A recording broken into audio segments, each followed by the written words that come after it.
Natureza da obra. Brasil em transição, terra de Santa Cruz. Contribuição do Grupo Euclidiano para o Brasil. Caderno de Reflexões 2 é uma obra de natureza mediúnica, por meio de canalização, realizado pelo médium curitibano Josemar Ganho. Tópico 1. Introdução.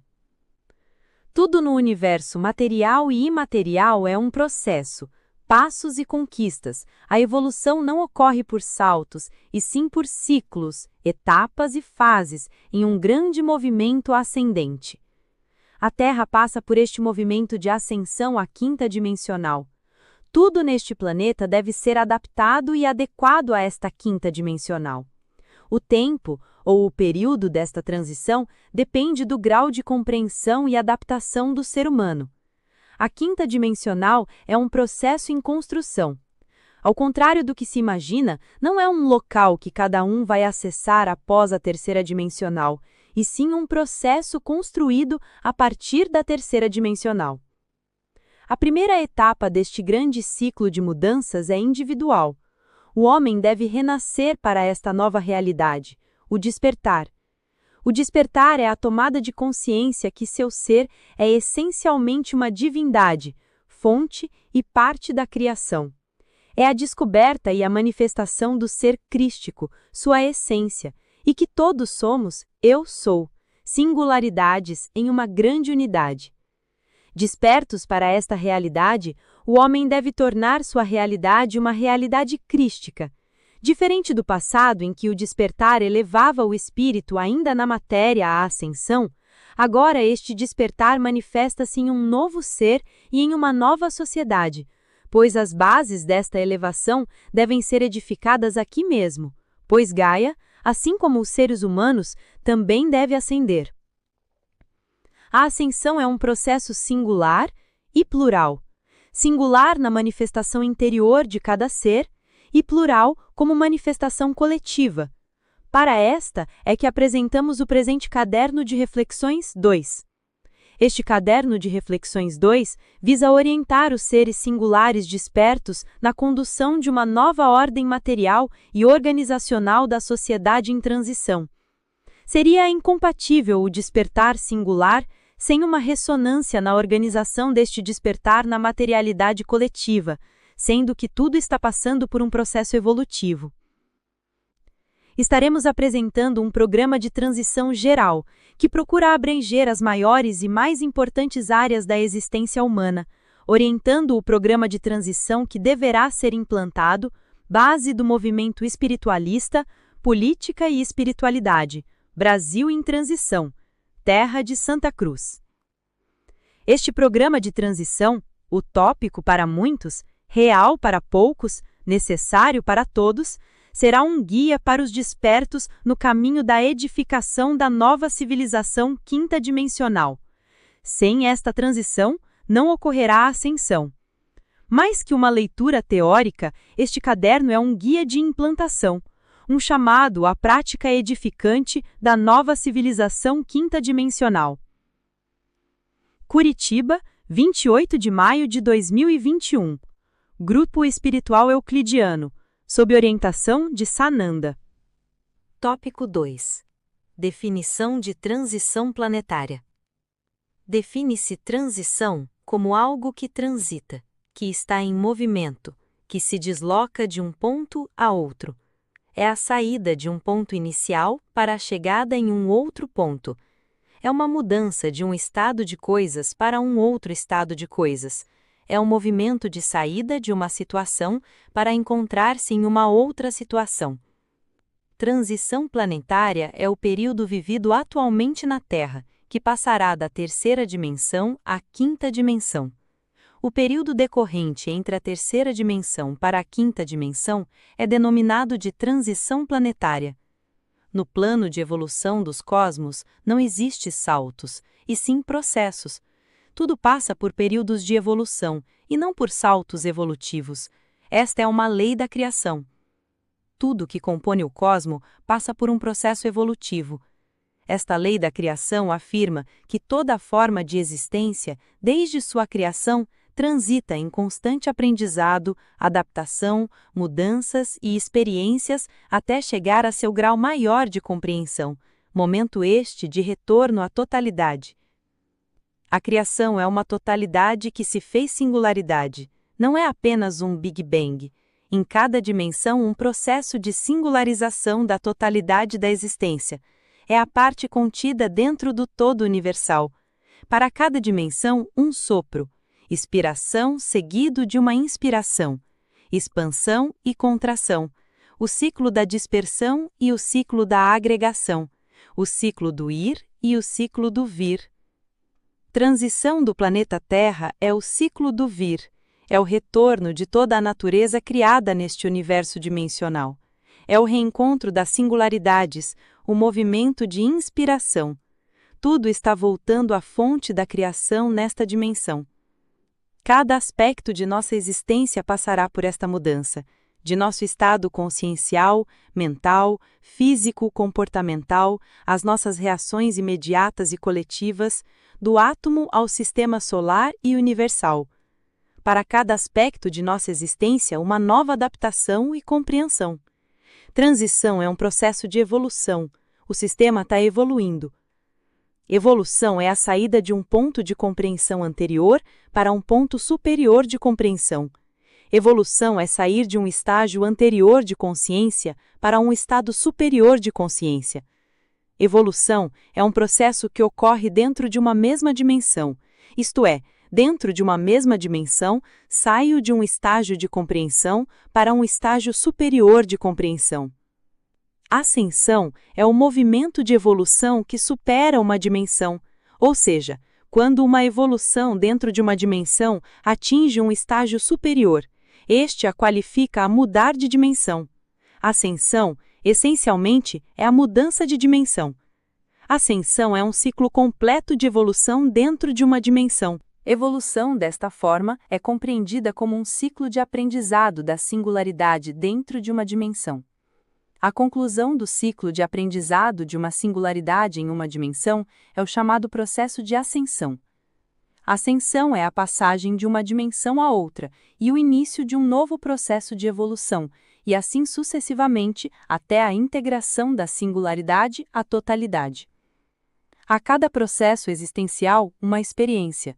Desta forma, todas as situações experimentais devem passar por um processo evolutivo, ou transição, de nosso DNA aos corpos físicos, mentais e espirituais, assim como todas as formas de organizações que nos fazem seres coletivos. Este é nosso objetivo: traçar os principais pontos da existência terceira dimensional em seu processo de ascensão à quinta dimensional, expondo um grande programa de transição para a humanidade. Este programa é uma orientação dos passos evolutivos que a humanidade deve seguir para habilitar-se à sua ascensão, pois são os passos para a sua evolução. Sem percorrer este caminho, a humanidade não estará apta a ascensionar, no máximo, a evoluir. A ascensão é impulsionada pelo grande movimento do Sol central, porém sua realização e habilitação dependem dos passos evolutivos individuais e coletivos da humanidade. Tópico 3. Transição planetária. DNA. A transição planetária ocorre em todos os aspectos da vida. Não se trata de algo isolado, sendo a existência um grande e único sistema. Neste aspecto, as mudanças ocorrem desde o menor fragmento ao mais complexo sistema de vida. Nosso corpo é formado de moléculas, células, tecidos e órgãos, todos eles edificados por átomos. Este sistema possui um código. O código da vida desta civilização é o DNA. DNA, ácido desoxirribonucleico, é uma molécula que guarda as informações na matéria das características e organização do sistema orgânico humano. O DNA, além das características materiais da vida, guarda muito das características históricas e psíquicas de cada ser. É um sistema de informação necessário a esta existência presente. O DNA está passando por uma mudança, uma transição do modelo em terceira dimensão para a quinta dimensão. E para realizar esta passagem, o DNA necessita de ajuste de frequência compatível com a quinta dimensão. Esta mudança já está em curso no organismo humano. Não será para todos, mas apenas para duas situações distintas. A primeira para o grupo hoje encarnado na Terra que optou em ascender à quinta dimensional. Estes não permanecerão mais em seus corpos físicos, apenas manterão seus corpos etéreos para esta jornada ascensional. O segundo grupo, que está alterando seu DNA, são os que aqui optarão em ficar para construir a Terra na quinta dimensão. É um grupo muito grande, que com seus corpos ajustados à nova frequência, construirão e edificarão a nova Terra. E ainda existe um terceiro grupo, a maioria em relação aos anteriores, que optaram em continuar suas experiências em terceira dimensão, para estes uma nova Terra em outros sistemas mais adequados às suas condições, vibração. Em essência, a mudança do DNA é uma alteração no átomo, uma reprogramação de sua frequência pela ativação de energia. Esta mudança poderá ocorrer de forma lenta ou de forma abrupta, dependendo do grau de consciência de cada ser. Para o grupo de pessoas que já compreendeu as mudanças e para este fim estão se preparando, em determinado momento mudarão seu DNA. Isto ocorre por interferência e ação de seres etéreos que dominam esta técnica.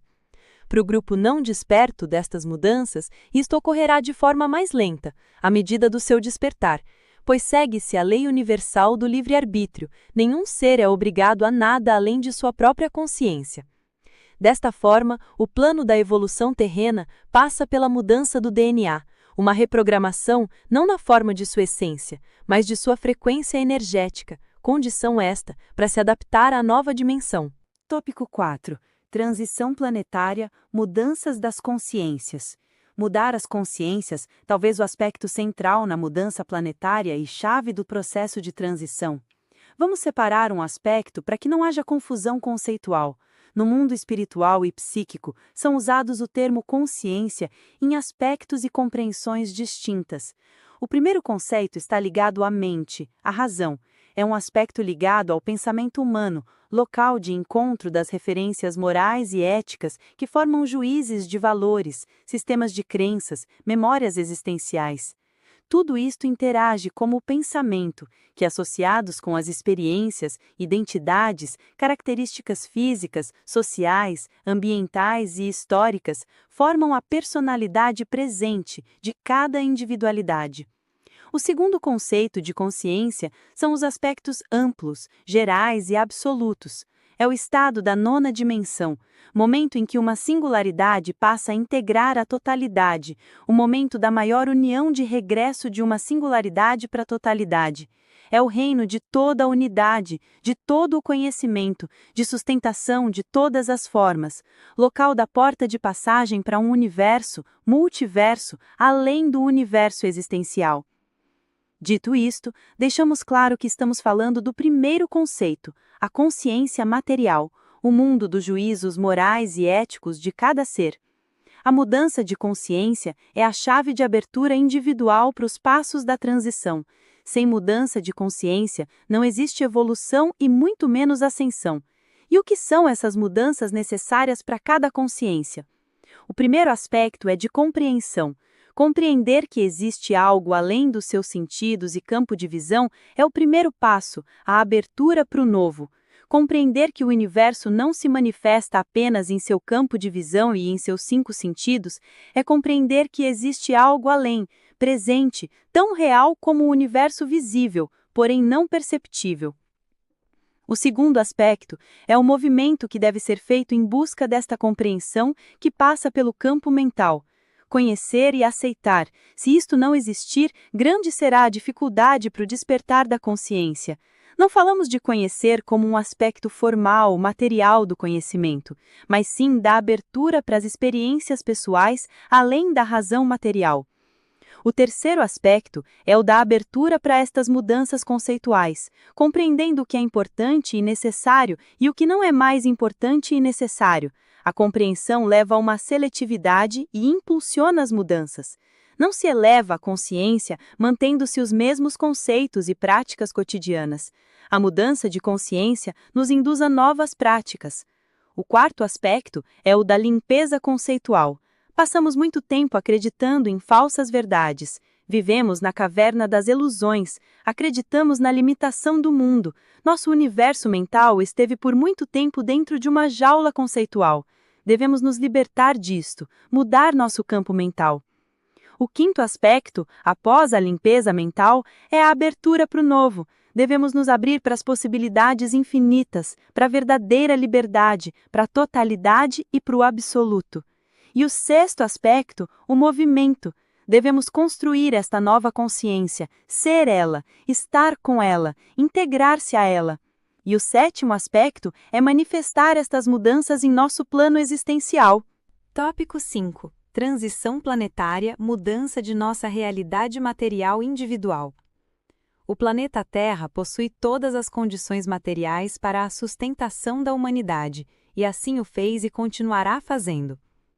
O reino mineral é muito amplo e diverso, motivo de cobiça de outras civilizações negativas do universo, assim como a profunda e ampla diversidade do reino vegetal existente.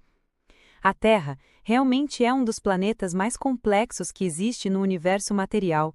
Da formação singular da matéria, origem do todo, aqui a diversidade se manifestou em uma explosão de criação. Ao longo de bilhões de anos, a matéria tridimensional deu novo sentido à experiência da vida. Na Terra, o que era inanimado foi dando forma à vida. Da matéria original, energia pura, a sua densificação material, fluidificação, densificação, nascimento do carbono à formação da matéria orgânica. A matéria orgânica, animada, formou a teia da vida, a energia como matéria na forma tridimensional. Esta matéria tridimensional passou a ser habitada por uma singularidade em experiência evolutiva material, a raça humana. Originalmente, esta singularidade tinha plena consciência da dualidade matéria-espírito, e ao longo da história, a raça pura aqui existente passou a coabitar a Terra com outras raças degradadas, com mais experiências vivenciais. Nascem desta integração uma raça híbrida, ou muitas raças híbridas, formando o atual espectro da realidade vivencial na Terra. Parte destas raças, então, se separaram. A raça híbrida em evolução permaneceu na terceira dimensão, parte das demais raças em quarta dimensão. Estas raças de quarta dimensão sempre foram os arquitetos da dominação, criando os meios para a permanente alienação da raça em terceira dimensão. Para esta dominação, um véu foi criado, ou uma grade energética em torno do planeta, passando o homem material a acreditar somente nesta existência, mal acreditando nesta dualidade matéria e espírito. Estas raças dominantes criaram um sistema de dominação e, com muito sucesso, passaram a dominar todos os aspectos da vida humana, das necessidades mentais, físicas e sociais, que de tempos em tempos deveriam ser modificados para a manutenção da inconsciência coletiva, isto é, a manutenção do véu da ilusão. E por que isto acontecia? Simples. Todo ser, original ou híbrido, tem em seu interior a centelha do Criador. Alguns humanos, ainda que limitados pelos meios materiais e portadores de sua ignorância, passaram a ter contato com sua essência divina. Esta conexão com sua essência divina é um movimento de despertar, de acordar. Alguns seres terrenos despertaram para a verdadeira realidade, passando assim a libertar-se desta realidade, ou pseudo-realidade, da vida terrena. De tempos em tempos, um destes seres despertos voltavam à Terra para despertar a raça humana. Estes são chamados de iluminados. Está chegando o momento final da dominação. O número de despertos humanos cresce exponencialmente, elevando o grau de consciência coletiva necessário à consolidação das mudanças. A partir desta elevação de consciência da humanidade é que as mudanças materiais passarão a operar. A primeira parte desta grande mudança é a da consciência. Cada ser humano deverá despertar para a existência de uma vida além desta vida, que não somos matéria, e sim energia, que somos singularidades dentro de uma pluralidade, que somos consciências em evolução. Despertas as consciências desta realidade, passamos a necessidade de nos compreendermos como uma única civilização, que somos todos iguais, realizando experiências evolutivas distintas. O ser humano, ao atingir este grau de compreensão, passará a desfrutar dos meios materiais em sua plenitude, pois terá o melhor juízo do uso dos reinos mineral, vegetal e animal, de forma mais equilibrada e justa, respeitando e compreendendo que todos somos parte de um todo. Isto levará ao desmonte de todo o sistema de dominação, tanto pelo dinheiro quanto pelas regras, leis, juízos, enfim, por todas as formas que escravizam o homem terreno. Materializa-se desta forma a liberdade de experiência evolutiva da sexta raça terrena, a fronteira final de escravidão no universo material. Tópico 6. Transição planetária, Programa de Transição. O Programa de Transição guarda os mesmos conceitos e fundamentos do que chamamos de transição planetária, como já exposto, porém em bases materiais concretas. Existe uma falsa expectativa de que as mudanças irão ocorrer de forma espontânea e espetacular, bem ao conceito de que um Salvador venha e liberte toda a humanidade em um único momento, passando a humanidade salva a viver uma vida esplendorosa de eterno ócio. Quem dera fosse isto, pois a passividade seria um ato de libertação, a paralisia um ato de rebeldia, a estagnação um ato de ascensão. Não necessitávamos evoluir, aprender, apenas esperar. Como isto seria um movimento contra o processo de evolução, já o descartamos e passamos à reflexão e exposição do processo necessário de transição, seus caminhos e implicações. Trataremos dos vários aspectos da mudança da sociedade. Este plano de transição é essencialmente coletivo, plural, pois compreendemos que quem deve aplicá-lo são as consciências singulares despertas, tanto na primeira fase, que é o hoje, quanto na segunda fase, pós-eventos. Globalmente, o programa de transição é um projeto em construção para os vários aspectos da vida coletiva, envolvendo a economia, finanças, estruturas de organização social e estados, leis, meio ambiente, tecnologia, saúde, educação, território, segurança e paz. Trataremos cada tema de uma forma em que possamos identificar os principais aspectos presentes da realidade, os passos que devem ser dados para a superação desta realidade e como esta realidade deve se apresentar após a concretização do plano de transição. Cabe ressaltar algo muito importante. Para muitos, isto não passará de um programa utópico, porém reafirmamos, é um programa que tem seu ponto de partida em uma sociedade baseada na terceira dimensão, passando uma fase de transição entre a terceira e quinta dimensão e terminando na quinta dimensão. No entanto, muitos dos aspectos aqui apresentados talvez não se tornem compreensivos em terceira dimensão, mas perfeitamente viável em quinta dimensão. Aqui, reafirmamos, nada poderá ocorrer de uma forma de salto, isto é, sair da terceira dimensão para a quinta dimensão sem uma transição. Individualmente, isto já está ocorrendo, e já ocorreu para muitos que desta dimensão já se libertaram, porém para a grande massa humana, de espíritos e para o mundo da matéria, isto ainda não ocorreu e é necessário que ocorra. Portanto, o programa de transição é um esforço coletivo de elevar a humanidade e o planeta Terra à quinta dimensão. É um esforço, pois exige uma grande capacidade de desprendimento da atual forma-pensamento, de mudanças de conceitos e paradigmas, ruptura com dogmas e verdades pré-concebidas para uma visão de novas possibilidades. Passaremos inicialmente a discorrer sobre as bases econômicas da sociedade, pois é a fonte primária da dominação material. Desta discorreremos sobre a organização social e, na sequência, sobre os aspectos mais específicos e temáticos do programa de transição. Tópico 7. Programa de Transição, Economia. O estudo da economia data dos tempos da Grécia Antiga, porém seus fundamentos científicos se originam do período final da Idade Média e se afirmaram enquanto ciência no século XVII, com o nascimento do sistema capitalista. A ciência que disciplina a matéria e sua distribuição é muito mais antiga que a conhecida pelo ser humano da atual sexta raça. Em Lemúria e Atlântida já existiam sistemas de produção, distribuição e trocas. Vejam, distribuição e troca, não comércio. Em Lemúria e Atlântida não existia o que chamamos de propriedade particular. Tudo pertencia à civilização. O uso das coisas minerais, vegetais e animais eram de comum acesso. Cada indivíduo possuía livre acesso aos meios, e cada um retirava o necessário para sua necessidade.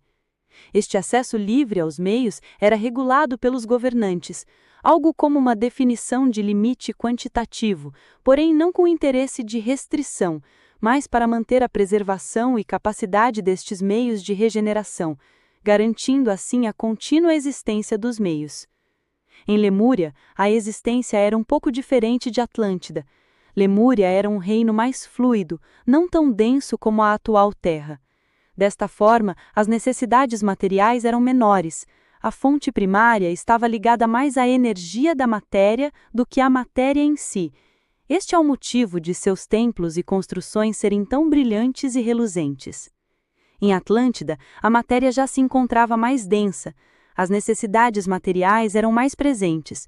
Para regular o acesso aos meios, cada cidadão podia acessar uma quantidade específica de matéria. Sua transformação e produção em produtos eram objetos de trocas entre os cidadãos. A queda de Lemúria e Atlântida esteve menos ligada ao conflito pelos meios e mais pela luta pelo poder ou domínio sobre os outros, pois, diferente da civilização atual, nunca houve escassez ou privação material nestas antigas civilizações. A necessidade material está ligada à sexta raça. É a primeira geração que aqui evoluiu com os canais com dimensões superiores apartados, isto é, não havia como, por meios cotidianos, um intercâmbio com outras esferas dimensionais. Encontrava-se esta raça encapsulada em um corpo material, com tempo de existência limitado e sujeito a todas as intempéries do meio em que vive, tendo que viver a existência na forma primata para o exercício de sua evolução. A existência na forma primata em sua evolução foi o meio de dominar e disciplinar o espírito, uma forma de autopreservação, pois o domínio de si mesmo são os passos para o controle e vida em coletividade.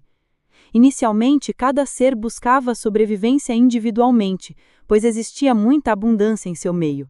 A necessidade de reprodução e coabitação criaram elos que levaram à formação de pequenas tribos, nascendo aí os primeiros aglomerados pré-humanos. As necessidades neste período eram supridas pelo amplo acesso aos meios já dispostos no ambiente, sementes, frutas, mel, flores, em alguns casos pequenos animais. À medida em que os agrupamentos primitivos ficavam maiores, experiências foram sendo feitas primeiro com o uso de materiais e ferramentas, inicialmente para proteção e posteriormente para uso na produção. A observação foi a primeira técnica de entendimento do ciclo natural do meio ambiente. Até este momento, o que se retirava da natureza era colocado para a sobrevivência do grupo. Aqui já prevalecia a lei da força. Os mais aptos melhor se alimentavam, os menos aptos menos se alimentavam. Tudo até este momento seguia uma lei natural da sobrevivência. Como um método de observação nasceu a compreensão de que as sementes ali depositadas eram a fonte de geração das plantas e árvores, esta compreensão levou à grande mudança de rumo da civilização, a criação da agricultura. A agricultura, isto é, a necessidade de alimentação e segurança alimentar, revolucionou a forma do homem relacionar-se entre si. Com o domínio da técnica agrícola, ainda primitiva, foi possível gerar excedente, ou produzir além do consumo necessário para suas necessidades diárias. Este excedente, ou o estoque de segurança, mudou a forma de organização da sociedade. A primeira grande mudança foi na forma de especialização da sociedade primitiva. Não seria mais necessário todos os homens trabalharem na produção diariamente, apenas uma parcela deveria ter esta atividade diária. Os demais poderiam dedicar-se a outras atividades não produtivas. Estas atividades não produtivas deram origem aos primeiros aglomerados sociais, a raiz das polis, permitindo assim a formação de castas sociais específicas para sua gestão. Como este fenômeno ocorreu simultâneo em muitos lugares, os excedentes de produção de uma polis puderam ser trocados por excedentes de produção de outra polis. A primeira forma de economia foi o escambo. Nestas sociedades primárias, o escambo prevaleceu por muito tempo. Esta troca permitiu a chamada especialidade. Como havia excedente agrícola, um criador de ovelhas poderia dedicar-se integralmente a esta criação, assim como o artesão em couro poderia dedicar-se integralmente para a produção de artefatos de couro, assim sucessivamente para os artesãos de madeira, metal, etc., diversificando as atividades. Destas especializações, nem todos em sua atividade dispunham de tempo para a realização das trocas. Nascem os comerciantes. Estes tinham a função de trocar mercadorias e produtos seus e dos outros, em troca de uma pequena parcela destas. Este movimento formou a categoria social dos comerciantes, pessoas especializadas em troca de mercadorias, uma casta à parte na sociedade. No início era o caos, um aglomerado sem ordem. Em casos extremos de queda de produção e estoque, ou simplesmente o impedimento de produção de excedente, geravam saques entre os aglomerados, a origem dos conflitos de domínio.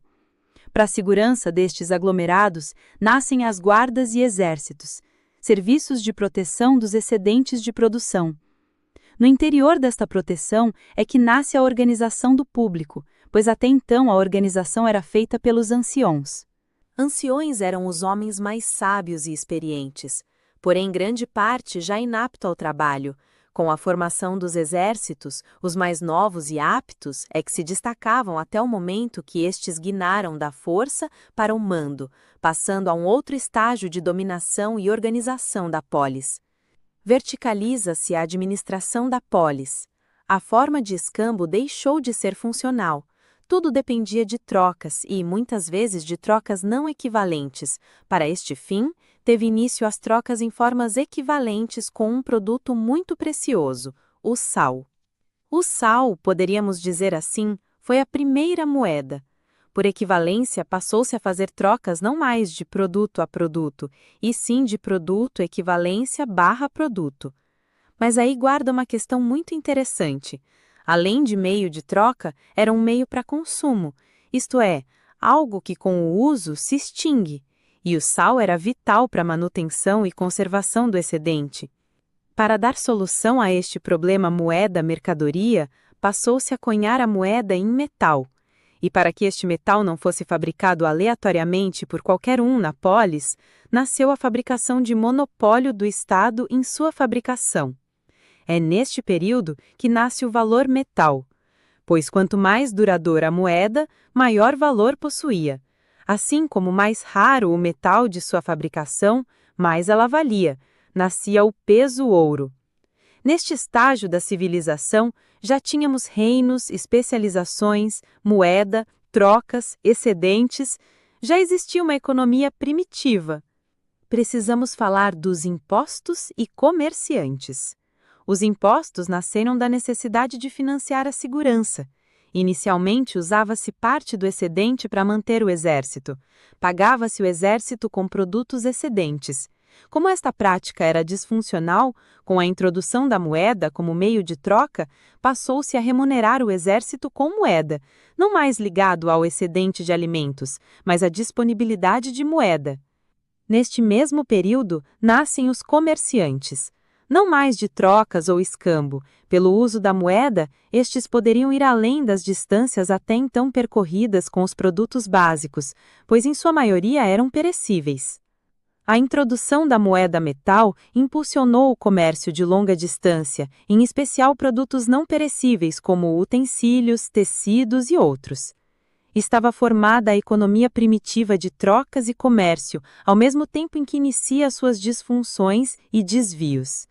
A primeira distorção foi a emissão de moedas além da capacidade de troca para financiar exércitos e guerras, como fator inflacionário.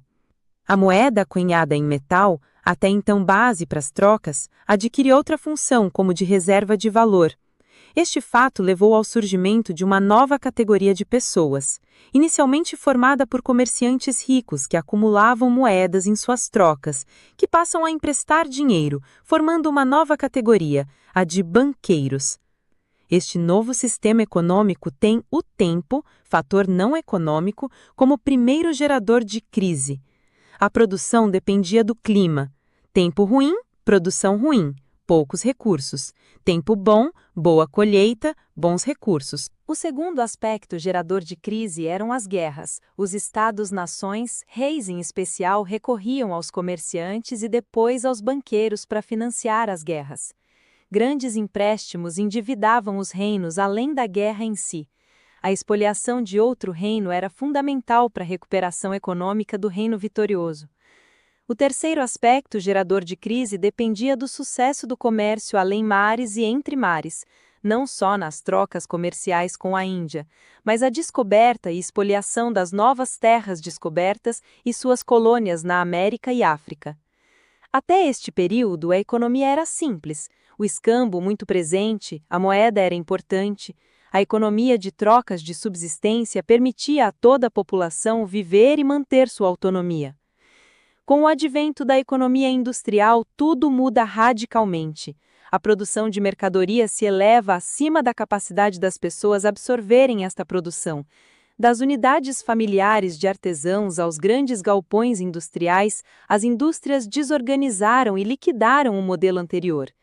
A produção em escala tornou os artesãos obsoletos e caros, restando a eles a ocupação de postos nas grandes indústrias nascentes. Neste momento, a precarização da vida se instalou. Basicamente, a economia de trocas deixa de existir. O império da economia financeira se instala. Produção e financiamento caminham juntos. Cria-se o fosso entre as classes, uma de trabalhadores pobres e uma classe de comerciantes industriais muito rica. Nascem os grandes estados nacionais e novos impérios. Definitivamente, poder, dinheiro e produção se unem. Tudo se entrelaça na moderna economia. O que se via distintamente agora se apresenta em um grau de dependência siamês. Um Estado que, além dos impostos, agora absorvia enormes quantidades de recursos para manter gigantesca estrutura de força e guerra. Industriais, banqueiros, viram no Estado e na guerra uma fonte permanente de acúmulo de riquezas.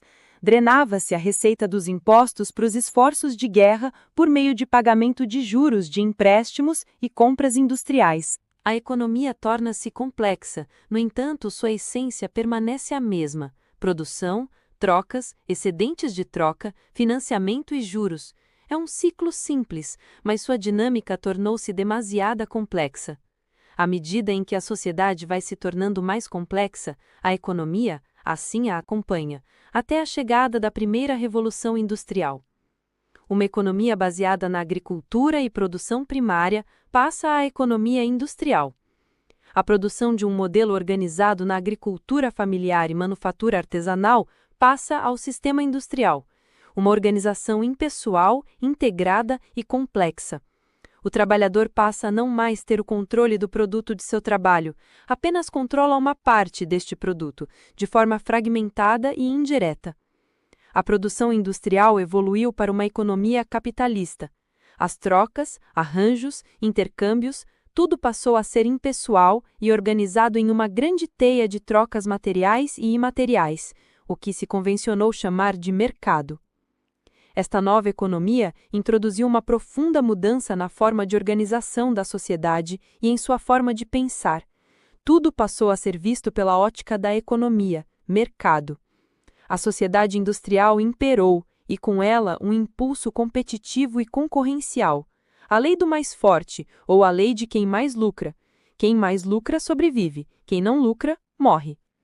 Este modelo secundarizou o ser humano, dando centralidade ao mercado, à competição e à acumulação material como sentido da existência.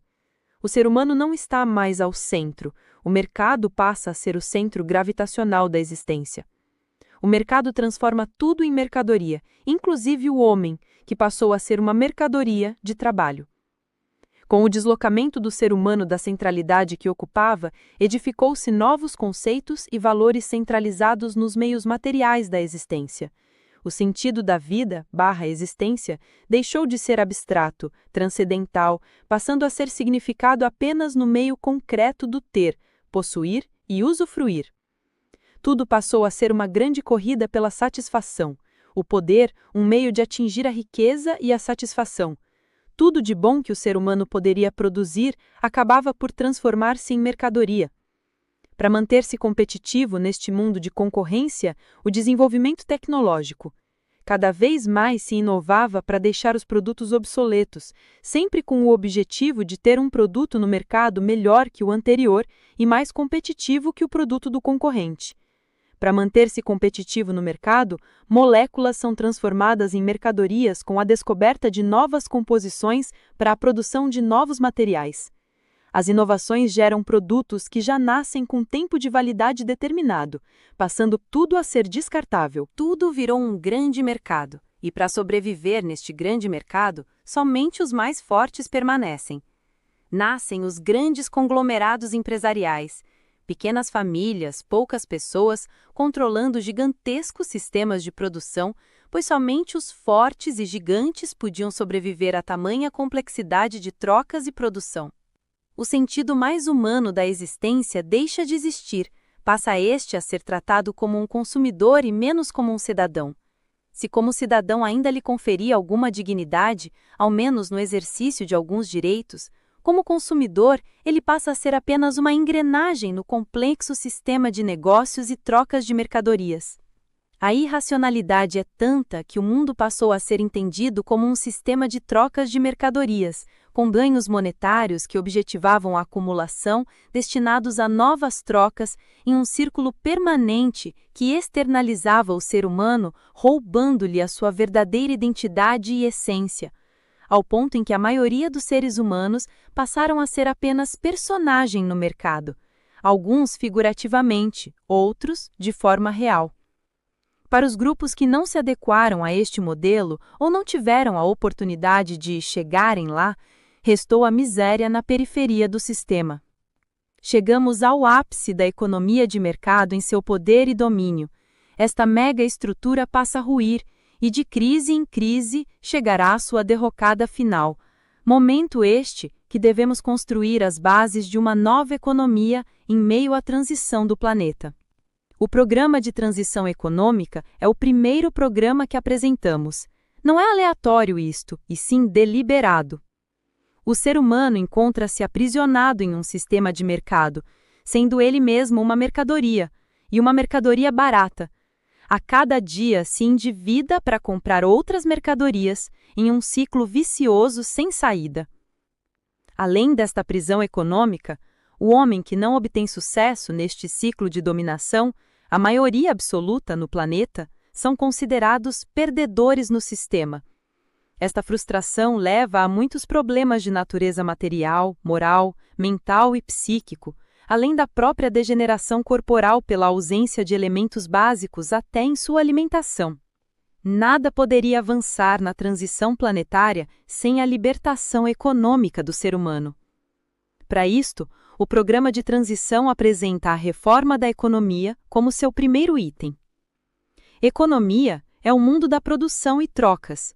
Finanças, o mundo das trocas não materiais, imateriais, simbólicas de riqueza. As finanças formaram um aspecto da acumulação.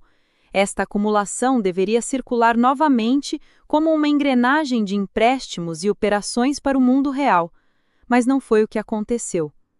As finanças no mundo viraram uma operação à parte do mundo material. Criou-se um mundo de trocas imateriais, e sobre estas trocas, uma artificial riqueza imaterial. Chegamos ao ponto em que as trocas imateriais viraram um mundo econômico em si mesmo, descolado da realidade material, ao ponto de existir um contingente de riqueza maior em circulação no universo imaterial do que no universo material. O primeiro passo para a nova economia será a ruptura com este modelo, o chamado stop financeiro. Observem bem, Estamos falando do stop financeiro e não econômico, pelo menos em sua primeira fase. E o que seria este stop financeiro? Este é o momento em que a força dos estados, sob o controle de novos gestores, chamaremos aqui dos new official, estiverem ocupando as posições estratégicas no atual sistema monetário e financeiro.